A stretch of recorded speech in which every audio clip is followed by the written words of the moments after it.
From Hollywood, it's time now for...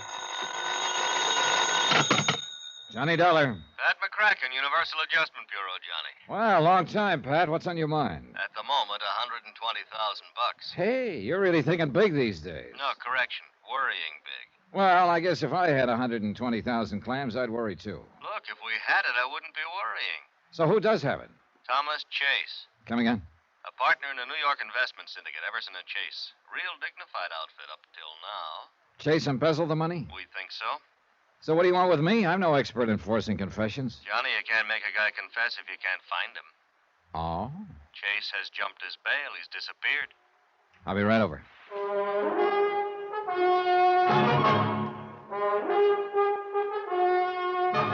Tonight and every weekday night, Bob Bailey in the transcribed adventures of the man with the action-packed expense account, America's fabulous freelance insurance investigator. Yours truly, Johnny Dollar.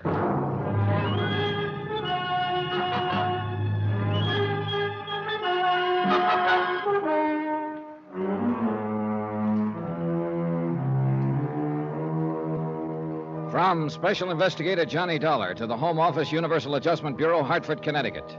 Following is an accounting of expenditures during my investigation of the Phantom Chase matter.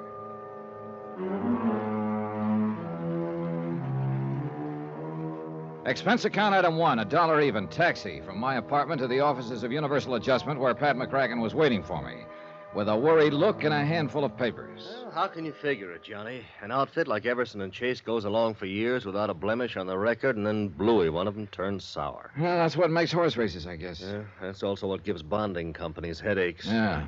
What's the background, Pat? No, it's all in here. Everson and Chase, investment brokers. Real high-class clientele. Partnership? Oh, yeah. George Everson, senior partner. 42 years old. Pillar of society. Married? No, widower. Wife died 3-4 years ago. This Thomas Chase is the junior partner, then? Yeah. He's 38. He's a big fellow, clean cut. All-conference football player in college. You know, that sort of thing. Everything in his favor. Looks, personality, intelligence, ability. Why, Johnny, huh?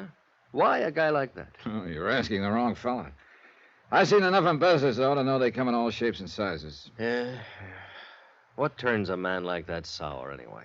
Well, you know the stock reasons as well as I do, Pat. Gambling debts, a woman. Incidentally, is Chase married? Now, that's another thing I don't get. What do you mean? I know one of the stock reasons for embezzling is another woman. If that was Chase's motive, he's nuttier than a fruitcake.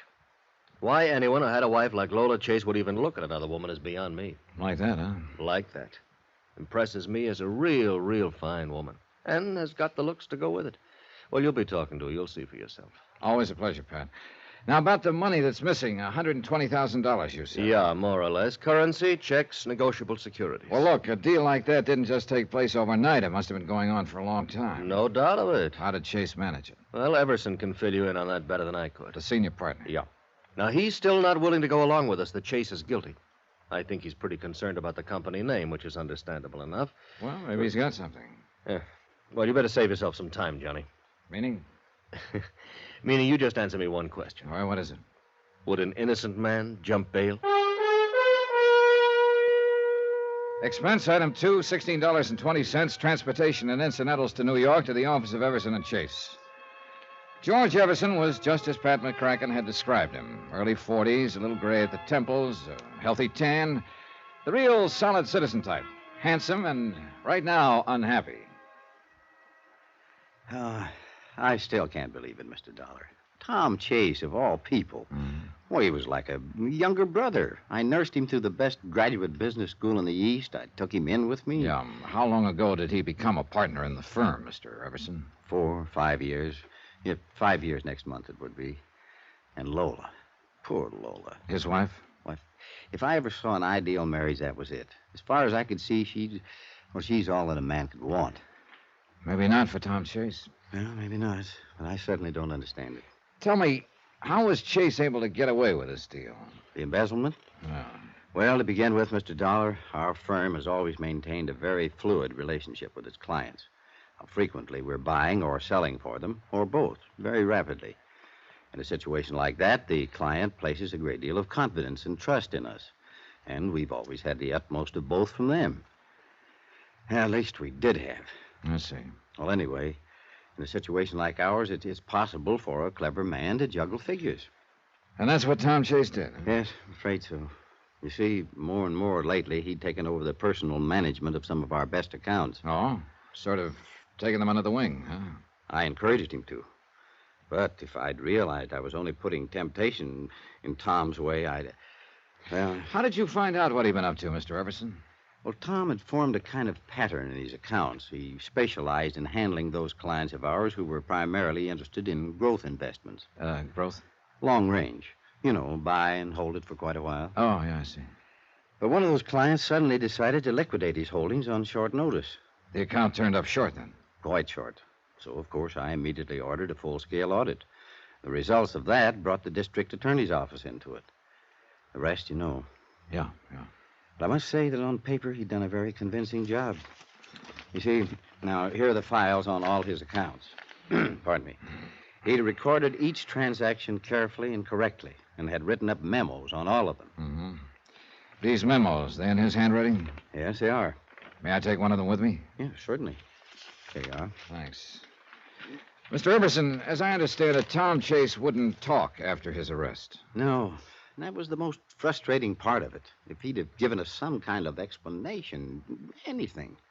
But he refused to make a statement of any kind. I see. I arranged for his bail, of course, and tried to do what I could, but... But he jumped bail and disappeared. Yes, I'm afraid so. This was 4 days ago, I understand. Yes. All right, one more thing, Mr. Everson. Had he acted at all differently lately? Well, I hadn't noticed anything, but apparently his wife, Lola, had. Oh? Yeah, I had dinner with him a week or so before this thing happened. Lola got me off to one side for a moment and asked me if I'd noticed any change in Tom lately. Change? Yes, she said that he'd seemed rather moody and preoccupied. Well, that made me realize that he had seemed a trifle tense around the office. Apparently, he'd told her he'd been working extra hard. Yeah, I suppose that should have been a danger sign to me, but... I was afraid so I just passed it off. I kidded her out of it. Yeah. Well, thanks for the information, Mr. Everson. It's little enough, I'm afraid. Where do you start looking at a case like this? Well, that's a good question. First, I think I'm going to have a talk with Mrs. Chase, find out all I can about her husband's habits, likes and dislikes, so on.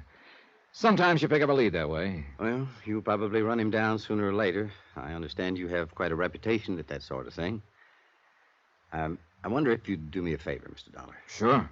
As I say, you'll probably find him, and as for the money, well, I guess whatever part of it we recover, we should be grateful for. Well, that's about the size of it, I guess. But frankly, I'd rather not see Tom Chase again, unless it can't be avoided. Yeah, I understand. But there is one question I guess I'll always wonder about. Maybe you can find the answer for me. What is it? Why did he do it? Why? Expense account item 3, $12.50, cocktails and dinner for Lola Chase and myself. I figured she might relax a little more that way, and believe me, taking Lola Chase to dinner was no chore. She was everything Pat McCracken and George Everson had said she was. Tom Chase must have had some pretty powerful reasons to walk out on her. Well, Lola and I made general conversation throughout dinner. She was poised, but pretty subdued. After we finished eating, I steered the conversation around to her husband. I don't know that there's anything I can tell you that I haven't already told the district attorney's office, Mr. Dollar.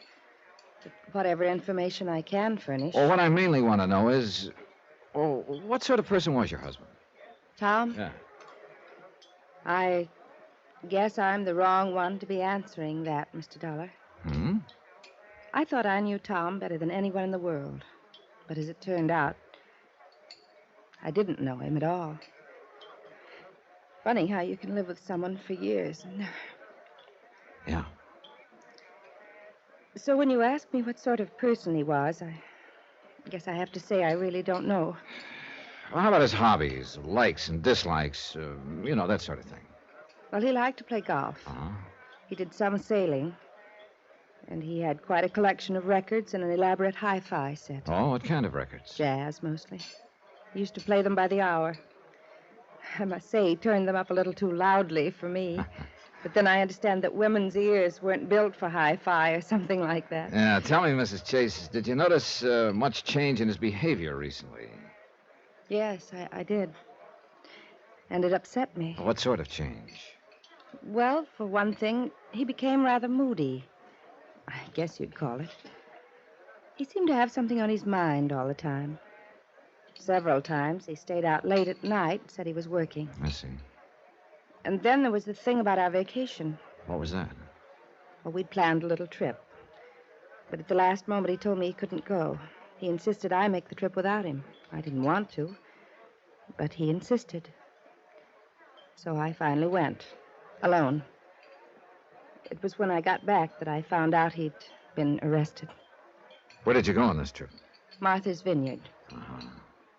Well, thanks very much for the information, Mrs. Chase. Thank you, Mr. Dollar. You've been very kind.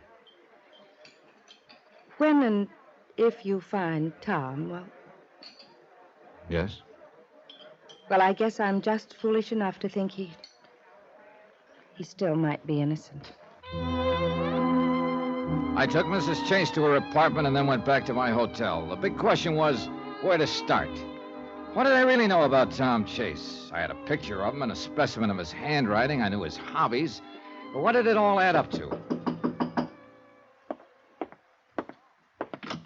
Oh, Mr. Everson. Yeah, I'm sorry to barge in on you at this hour, Mr. Dollar. No, not at all. Come in. Thanks. Mr. Dollar, you probably think I'm crazy, and I know it's a very slim chance, but it is a chance. What are you talking about? Take a look at this newspaper. Right here. Huh? A feature article on jazz in New Orleans. This picture taken in a bar down there. The old guy with the trumpet? No, in the background. The people sitting at the bar. Look at this man right here. Oh. His face is half turned away, and it looks like he hasn't shaved for a while. Mr. Dollar, that's Tom Chase. You sure? You can't see much of his face. I know. But when you've been around a man for several years, you notice little things about him, little mannerisms. Like what? Well, look at the way he's got his head sort of cocked to one side. Now, that's just the way Tom always did when he was listening to something. And look at his hand resting on the bar like one finger was pointing at something. Wow. Now, that's the way Tom held his hand. And look, he's got one leg sort of drawn up. That is exactly the way Tom used to sit at a bar. Oh, but Mr. Everson, any number of men, and that picture isn't too clear. I know. Maybe it's just a crazy, wild idea. But, Mr. Dollar, I'll bet on it that man is Tom Chase. Crazy, wild idea? Maybe, maybe not. But it took less than a second to mentally flip a coin, and it came up New Orleans.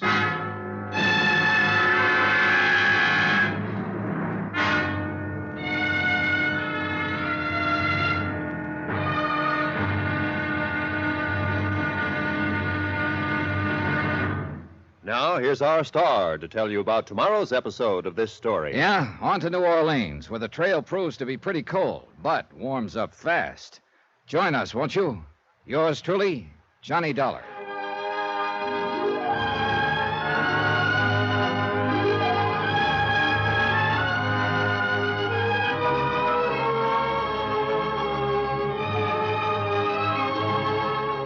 Yours truly, Johnny Dollar, starring Bob Bailey, is transcribed in Hollywood. Written by Robert Reif, it is produced and directed by Jack Johnstone.